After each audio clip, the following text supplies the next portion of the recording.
Hey, habt ihr auch schon mal gedacht, ich würde dich am liebsten töten, aber habe keine Lust, mir wegen dir mein Leben zu ruinieren oder sowas? Bestimmt, wenn auch nur kurz. Nun, ihr müsst mit diesem Gedanken vorsichtig sein. Es kann sich allerlei daraus entwickeln. Glaubt mir, Leute. Ich lebe seit ein paar Jahren bei meinen Großeltern, weil meine Mutter nicht mehr, sagen wir mal, besonders lebhaft ist. Das läuft alles soweit ganz in Ordnung. Ich helfe halt im Haus, weil die beiden ja schon alt sind und nicht mehr großartig viel können. Zwischendurch gibt es auch Streit, aber das passiert auch in den besten Familien, oder? Allerdings war der letzte Streit heftiger. Oma machte mir Vorwürfe, dass ich nur mit meiner Freundin unterwegs bin, dass ich zu lange schlafen würde und dass ich mein Zimmer aufräumen soll. Halt dieser normale Teenie-Kram, der alten Menschen auf die Palme bringt. Sie sollen froh sein, dass ich überhaupt zum Musik hören meine Kopfhörer aufsetze. Aber ich schweife ab. Das Gespräch läuft am Abend ziemlich genau wie folgt ab. Du sitzt den ganzen Tag nur vom Computer oder am Telefon oder bist draußen unterwegs. Sei doch auch mal hier und mach was mit uns. Ihr sitzt doch den ganzen Tag faul im Wohnzimmer rum. Warum soll ich dann was machen? Du weißt, dass wir wegen unserer Arthrose nicht so viel machen können. Also lass dein Handy hier und geh jetzt schlafen. Es ist 10:30. Ich werde bestimmt nicht mein Handy hier lassen. By the way, es sind Ferien und ich bin fast 17. 10:30. Beste Zeit, um zu schlafen also. Danach gehe ich also nach oben in mein Zimmer und lege mich widerwillig ins Bett. Ich habe noch etwas das Licht an und bin am Lesen. Das Buch ist ziemlich interessant. Technik im viktorianischen Zeitalter mit Dampfkraft, Zahnrädern und allem. Irgendwann gegen Mitternacht schlägt dann Oma mit ihrem Geklopfe fast meine Zimmertür ein. Ich hätte ihr so viel Kraft ehrlich nicht zugetraut. Es ist nach 12:30. Mach endlich dein verdammtes Licht aus und geh schlafen. Ja, ist gut. Entschuldige, dass ich was für meine Bildung tue. Ich lege halt das Buch auf die Seite und mache das Licht aus. Ich mag die Dunkelheit. Ich kann im Dunkeln sogar besser sehen als am Tag. Trotzdem, oder vielleicht gerade deswegen, fühle ich mich beobachtet. Nicht von meiner Oma oder meinem Opa. Nein, etwas anderes. Etwas ganz und gar anderes. Da ich weiß, dass es sinnlos ist, das Licht anzumachen, unter anderem weil das immer so in den Augen brennt, lasse ich es aus. Von irgendwo aus der Nachbarschaft dröhnt Sweet Dreams, die Version von Marilyn Manson. Vermutlich steigt irgendwo eine Party oder so, ich weiß es nicht. Ich schaue in die Richtung, aus der ich mich beobachtet fühle und habe irgendwie das Gefühl, dass dort etwas hockt. So abscheulich, dass es selbst ein Teil der Dunkelheit ist. Dunkle Schwaden steigen langsam von dem Ding auf, die Klauen so lang wie der Unterarm eines kleinen Mädchens, die Haut pechschwarz, und in all dieser Schwärze starrt es mich mit seinen blutroten Augen aus der Dunkelheit an. Die Kreatur scheint keine besonders ausgeprägte Behaarung zu haben. Lediglich auf dem Kopf trägt sie ein paar Strähnen, die herabhängen. Aber dann dieses Grinsen. Dieses kranke Grinsen, in dem keine Freude steckt. Es keucht langsam und schwer. Speichel tropft aus dem Mund dieses Dings. Es keucht jetzt in Sätzen. Du hast Großeltern. Wer bist du? Ich. Odium. Was? Was willst du von mir? Du. Ich. Helfen. Du willst mir helfen? Wobei? Großeltern. Keine Probleme. Kein Streit. Das bringt mich zum Nachdenken. Vielleicht würde er sie so erschrecken, dass sie dann nie wieder Streit anfangen. Und ich könnte dann endlich mal tun und lassen, was ich will.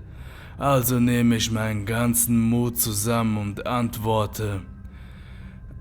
Okay, aber was willst du dafür? Odium schüttelt aber bloß den Kopf und rammt mir plötzlich eine Kralle in den Bauch. Ich spüre, wie die Dunkelheit durch die Wunde in meinen Körper kriecht und alles taub und kalt wird. Plötzlich wache ich auf, das Gefühl, beobachtet zu werden, ist weg. Wohl nur geträumt, denke ich mir. Ich taste mich ab, keine Wunde mehr an meinem Bauch. Irgendwie bin ich etwas enttäuscht, weil das alles nur ein Traum war. In den 2 Minuten habe ich Odium irgendwie schon mehr gemacht als manche Menschen nach über 10 Jahren. Ja nun, sei es drum. Es ist noch mitten in der Nacht, also lege ich mich wieder hin und schlafe weiter. In der Nacht habe ich einen merkwürdigen Traum. Ich laufe unten im Gang an der Treppe vorbei, während meine Oma einen Stock weiter oben den Gang durchläuft. Plötzlich erscheint hinter ihr ein Schatten, der aussieht wie eine Mischung aus mir und Odium. Er grinst mich an und stoßt sie die Treppen hinunter. Gleichzeitig behält er dieses breite Grinsen und starrt mich wieder mit diesem durchdringenden Blick an. Als sie am Ende der Treppe aufschlägt, sind ihre Glieder seltsam verrenkt und sie bewegt sich nicht mehr. Mein Opa kommt so schnell er kann und will nachschauen, was los ist, aber auch er fällt dem Schatten zum Opfer. Ich will es aufhalten, aber da erscheint es schon hinter Opa wie eine Rauchschwade. Er dreht sich um und sieht es. Bevor ich mitbekommen kann, was das Ding mit meinem Opa tut, wache ich auf. Der Traum dauert vielleicht 3 Minuten, als ich aufwache, ist es jedoch bereits morgens. Ich stehe auf. Meine Oma legt wieder das übliche Gemaule an den Tag. Ich reagiere jedoch nicht und gehe in den Keller runter. Dort nehme ich mir einen Eimer Öl und kippe sie vom 1. Stock aus die Treppen hinunter. Opa döst noch im Schlafzimmer und Oma ist im Badezimmer beschäftigt. Als ich damit fertig bin, gehe ich wieder hoch und steige über die öligen Stufen hinweg. Oma kommt aus dem Bad raus, sieht mich und meckert wieder herum. Ich ignoriere sie jedoch immer noch mit nur einem Gedanken. Gleich wirst du sehen, was du davon hast. Und ich grinse. Wie erwartet will sie die Treppen hinuntersteigen und setzt schon einen Fuß an. Ich stehe hinter ihr und als sie den ersten Fuß auf die ölige Stufe stellt, grinse ich und stoße sie. Sie verliert ihren Halt und kann sich noch einmal kurz umdrehen, um mir ins Gesicht zu sehen. Ich grinse. In ihrem Blick nur ein kurzes Wieso zu lesen, bevor ihr ihre Situation klar wird und sie die blanke Panik packt, als sie hinunterfällt. Es ist nur noch das Geräusch von brechenden Knochen zu hören, bis am Ende der Treppe nur noch ein dumpfer Knall des Körpers gegen den Boden am Ende zu hören ist. Als Opa kommt und an der Treppe steht, um nachzuschauen, stehe ich hinter ihm. Das Grinsen breiter als je zuvor. So breit, dass es schon meine Ohren erreicht. Ich sage kichernd zu ihm. Hallo Opa, Zeit schlafen zu gehen. Er dreht sich um was zu erwidern, doch dann stoße ich ihn. Als er mich anguckt, sieht er das Grinsen und meine blutroten Augen. In seinem Blick schwingt eine Ungläubigkeit, als er stürzt. Aber er bringt trotzdem noch ein Wort raus. Odium! Danach hört man nur noch kurz seine Schreie, bis einer der Treppenstufen ihm das Genick brechen. Ich stehe am oberen Ende und erinnere mich an meinen Traum. Ich bin kurz geschockt. Das war kein Traum. Das war eine Vision. Und der Schatten, der war ich. An meinem rechten Arm blättert die Haut ab und gibt eine schwarze Klaue aus reiner Dunkelheit frei. Ich habe mir Odium doch nicht eingebildet. Und jetzt hat er Besitz von mir ergriffen. Als ich dies erkenne, wehre ich mich nicht. Ich lasse es geschehen. Ich bin jetzt dieses Ding. So abscheulich, dass ich mit der Dunkelheit verschmelze. Ich starre die Klaue an und grinse.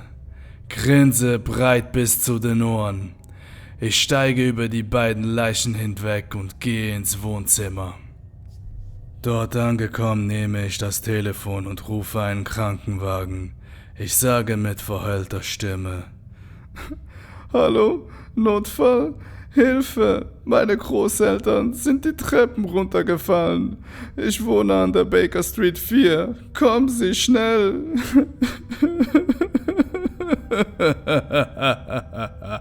Niemand wird vermuten, dass es Mord war. Es war ein tragischer Unfall, bei dem beide ums Leben gekommen sind. Und das Öl? Nun ja, die Spurensicherung wird feststellen, dass es Leinöl zur Behandlung von Laminatböden ist. Oma wollte den Eimer die Treppen runtertragen und verschüttete aus Versehen alles über die Treppe. Daraufhin rutschte sie aus. Genau wie Opa. Ich habe währenddessen geschlafen und nichts mitbekommen. Ein tragischer Unfall also. Die Ermittlungen wurden daraufhin schnell eingestellt und ad acta gelegt.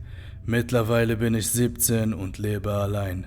Ich streife nachts durch die Dunkelheit der Häuser, erschaffe mit meiner Klaue weitere Anhänger, die aus Hass und Wut ihre Liebsten töten, um Teil der Dunkelheit zu werden. Ich bin jetzt Odium und werde die ganze Welt in den Schatten eintauchen.